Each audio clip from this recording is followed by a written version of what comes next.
তোমাৰ প্ৰেয়সী আছে নাই? মোৰ প্ৰেয়সীৰ অকণমান টপ চিক্ৰেট, গতিকে সময়ত ফাদিল কৰিম। এতিয়ালৈকে মানে কিছুমান ফাদিল কৰিব পৰা হোৱা নাই। কেতিয়াবা মই ফাদিল কৰিম তোমাৰ প্ৰেয়সীৰ কথা। নিশ্চয় নিশ্চয় নিশ্চয়।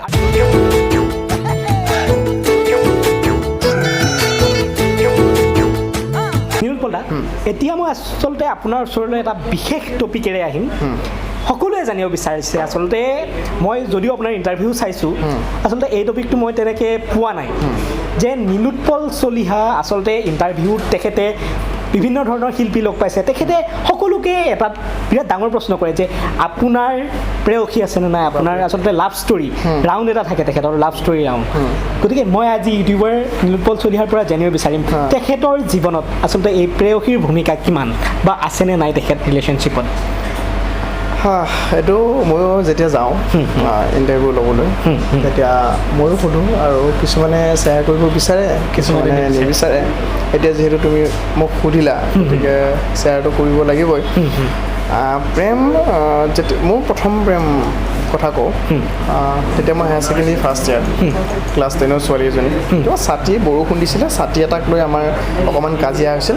তাৰপিছত কিন্তু সেইটো গৈ প্ৰেমলৈ ৰূপান্তৰিত হৈছিল মানে।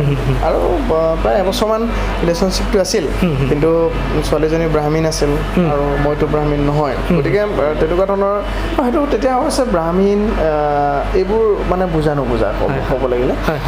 মই গুৱাহাটীলৈ আহিলোঁ, তাই সেইফালে থাকিল, দূৰত্ব বাঢ়িল। তাৰপিছত তেনেকৈ আৰু তেতিয়া এটা কথা, এনে কথা পাতিবলৈ ফোন এটাও নাছিল তেতিয়া দেই, কথা পাতিলেও ফোনো নাছিল। কেতিয়াবা তাইৰো ফোন নাছিল, মোৰ ফোন এটা আছিল বাৰু, মই গুৱাহাটী অহাৰ পিছত ফোন মই লৈছিলোঁ, কিন্তু তাইৰ ফোন নাছিল। আৰু ঘৰৰ ফোন এটা আছিল, সেই ঘৰৰ ফোনটোত যেতিয়া ফোন কৰোঁ তেতিয়া মানে কি হয়, কেতিয়াবা মাকে ধৰে, মেক্সিমাম সময় কথা পাতিব নোৱাৰোঁ। তাৰপিছত যেনিবা তাৰপিছত নাথাকিলগৈ আৰু। তেতিয়া আপোনাৰ বয়সটো কিমান বুলি কৈছিলে তেতিয়া আপোনাৰ সেই প্ৰেমটোৰ সময়ত? 2009 হ'লে আপোনাৰ 8+, 2008+। অৰ্থাৎ ছোৱালীজনীকে আপোনাৰ বয়সটো অলপ সৰু, অকণমান সৰু। মোৰ তেতিয়া 17 আৰু তাই আছিলে 16 তেনেকুৱা। সেয়াই প্ৰথম প্ৰেম।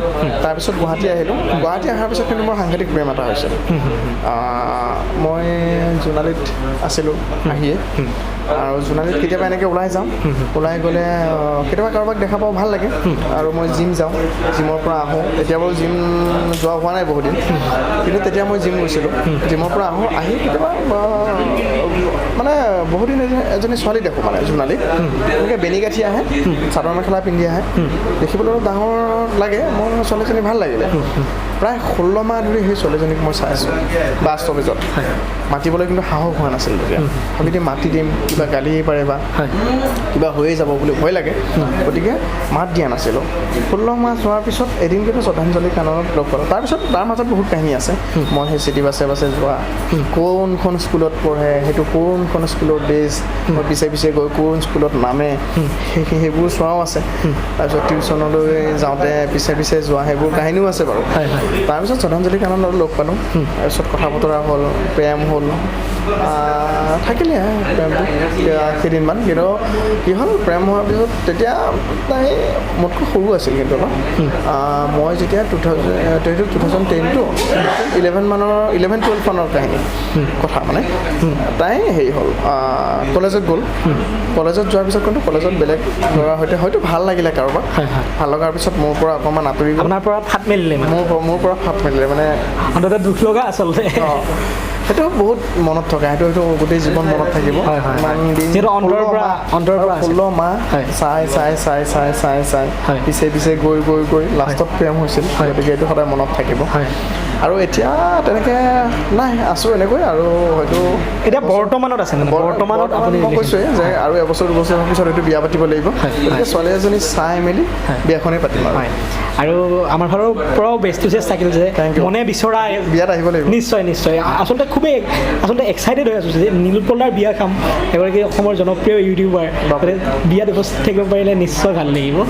আৰু তুমি নাহিলে মই বেয়া পাওঁ। নিশ্চয় নিশ্চয়। মই আজি কথা দিছোঁ আপোনাক, মই যদি ভগৱানে ভালে ৰাখে নিশ্চয় আহিম নিশ্চয়। আৰু খুব আপোনালোকো আহিব লাগিব নিশ্চয় নিশ্চয় সকলো দৰ্শক আহিব লাগিব সকলোৰে মৰমৰ নীলোৎপল চলিহাৰ বিয়া আৰু দৰ্শক নাই তেখেতৰ অনুৰাগীসকল নাহিব সেইটো হ'বই নোৱাৰে গতিকে ভাল লাগিল নীলোৎপল চলিহাৰ প্ৰেমৰ বিষয়ে জানি নিশ্চয়। ভাল লাগিল সকলোৱে চাই থাকক এই ভিডিঅ'টো আৰু সকলোৱে তোমাৰ প্ৰেয়সী আছে নাই মোৰ প্ৰেয়সীৰ অকণমান টপ চিক্ৰেট গতিকে Okay. সময়ত ফাদিল কৰিম এতিয়ালৈকে মানে কিছুমান ফাদিল কৰিব পৰা হোৱা নাই কেতিয়াবা মই ফাদিল কৰিম তোমাৰ প্ৰেয়সীৰ কথা নিশ্চয় নিশ্চয় নিশ্চয় আৰু ময়ো আপোনাক কওঁ যে এতিয়ালৈকে মই তেনেকৈ আচলতে পাব্লিছ কৰা নাই গোপনে ৰাখি থৈ দিছোঁ Okay. যেতিয়া মই ৰাইজৰ মাজলৈ আনিম তেতিয়া পোনপ্ৰথমে মই আপোনাকেই জ্ঞাত কৰিম মোৰ প্ৰেমৰ বিষয়ে গতিকে আপোনালোকেও লিকুৰ যিসকল ছাবস্ক্ৰাইবাৰ আছে গম পাবই কোন প্ৰেয়সী আৰু নীলোৎপল দাৰ থ্ৰুৰে গম পাব আচলতে নীলোৎপল চলিহা চেনেলতে গম পাব চাগে নিশ্চয় নিশ্চয় আমি আকৌ লগ হ'ম এনেকৈ আৰু খুবেই ভাল লাগিলে আজি নীলোৎপল দাৰ আচলতে